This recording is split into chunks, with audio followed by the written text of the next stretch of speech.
Pada waktu itu, pada hari Sabat, Yesus berjalan di ladang gandum. Karena lapar, murid-muridnya memetik bulir gandum dan memakannya. Melihat itu, berkatalah orang-orang Farisi kepadanya, "Lihatlah, murid-muridmu berbuat sesuatu yang tidak diperbolehkan pada hari Sabat." Tetapi jawab Yesus kepada mereka, "Tidakkah kamu baca apa yang dilakukan Daud ketika ia dan mereka yang mengikutinya lapar? Bagaimana ia masuk ke dalam rumah Allah dan bagaimana mereka makan roti sajian yang tidak boleh dimakan, baik olehnya maupun oleh mereka yang mengikutinya, kecuali oleh imam-imam. Atau tidakkah kamu baca dalam kitab Taurat bahwa pada hari-hari Sabat, imam-imam melanggar hukum Sabat di dalam bait Allah, namun tidak bersalah? Aku berkata kepadamu, di sini ada yang melebihi bait Allah. Jika memang kamu mengerti maksud firman ini, yang ku kehendaki ialah belas kasihan dan bukan persembahan, tentu kamu tidak menghukum orang yang tidak bersalah. Karena Anak Manusia adalah Tuhan atas hari Sabat." Setelah pergi dari sana, Yesus masuk ke rumah ibadat mereka. Di situ ada seorang yang mati sebelah tangannya. Mereka bertanya kepadanya, "Bolehkah menyembuhkan orang pada hari Sabat?"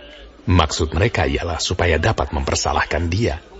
Tetapi Yesus berkata kepada mereka, Jika seorang dari antara kamu mempunyai seekor domba, dan domba itu terjatuh ke dalam lubang pada hari Sabat, tidakkah ia akan menangkapnya dan mengeluarkannya? Bukankah manusia jauh lebih berharga daripada domba? Karena itu, boleh berbuat baik pada hari Sabat. Lalu kata Yesus kepada orang itu, "Ulurkanlah tanganmu." Dan ia mengulurkannya, maka pulihlah tangannya itu, dan menjadi sehat seperti tangannya yang lain. Lalu keluarlah orang-orang Farisi itu, dan bersekongkol untuk membunuh dia. Tetapi Yesus mengetahui maksud mereka, lalu menyingkir dari sana. Banyak orang mengikuti Yesus, dan ia menyembuhkan mereka, semuanya. Ia dengan keras melarang mereka memberitahukan siapa dia, supaya genaplah firman yang disampaikan oleh Nabi Yesaya. "Lihatlah, itu hambaku yang kupilih, yang kukasihi, yang kepadanya jiwaku berkenan. Aku akan menaruh rohku ke atasnya, dan ia akan memaklumkan hukum kepada bangsa-bangsa.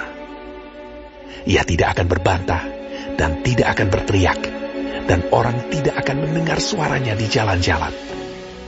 Buluh yang patah terkulai tidak akan diputuskannya, dan sumbu yang pudar nyalanya tidak akan dipadamkannya, sampai ia menjadikan hukum itu menang. Dan padanyalah bangsa-bangsa akan berharap." Kemudian dibawalah kepada Yesus seorang yang kerasukan setan. Orang itu buta dan bisu. Lalu Yesus menyembuhkannya, sehingga si bisu itu berkata-kata dan melihat. Maka takjublah sekalian orang banyak itu, katanya, "Ia agaknya anak Daud." Tetapi ketika orang Farisi mendengarnya, mereka berkata, "Dengan Beelzebul penghulu setan, ia mengusir setan." Tetapi Yesus mengetahui pikiran mereka, lalu berkata kepada mereka, Setiap kerajaan yang terpecah-pecah pasti binasa, dan setiap kota atau rumah tangga yang terpecah-pecah tidak dapat bertahan. Demikianlah juga kalau iblis mengusir iblis. Ia pun terbagi-bagi dan melawan dirinya sendiri. Bagaimanakah kerajaannya dapat bertahan? Jadi jika aku mengusir setan dengan kuasa Beelzebul, dengan kuasa siapakah pengikut-pengikutmu mengusirnya? Sebab itu merekalah yang akan menjadi hakimu. Tetapi jika aku mengusir setan dengan kuasa Roh Allah, maka sesungguhnya kerajaan Allah sudah datang kepadamu. Atau bagaimanakah orang dapat memasuki rumah seorang yang kuat dan merampas harta bendanya apabila tidak diikatnya dahulu orang kuat itu? Sesudah diikatnya, barulah dapat ia merampok rumah itu. Siapa tidak bersama aku, ia melawan aku. Dan siapa tidak mengumpulkan bersama aku, ia mencerai-beraikan.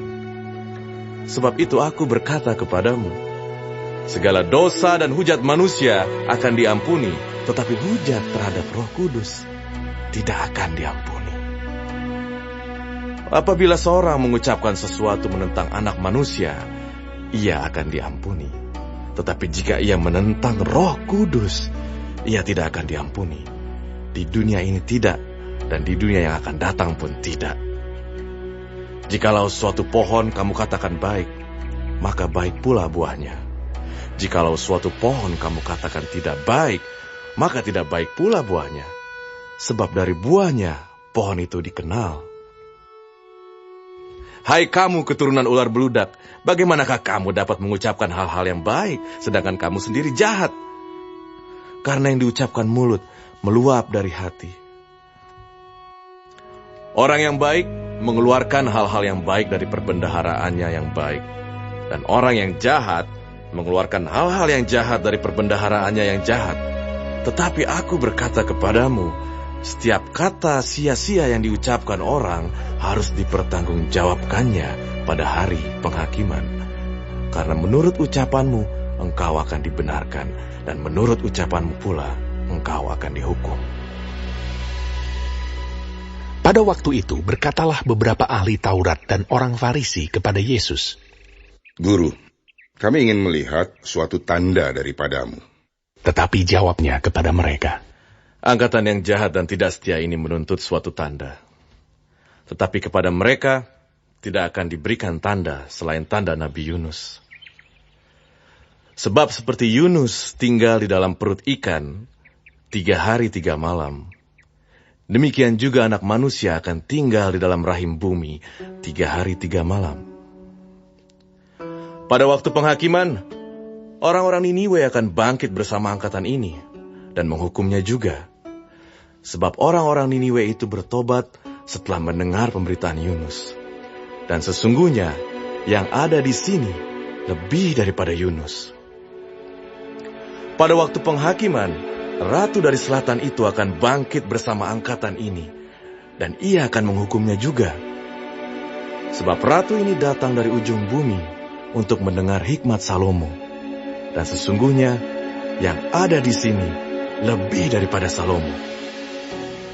Apabila roh jahat keluar dari manusia, ia pun mengembara ke tempat-tempat yang tandus mencari perhentian. Tetapi ia tidak mendapatnya. Lalu ia berkata, Aku akan kembali ke rumah yang telah kutinggalkan itu.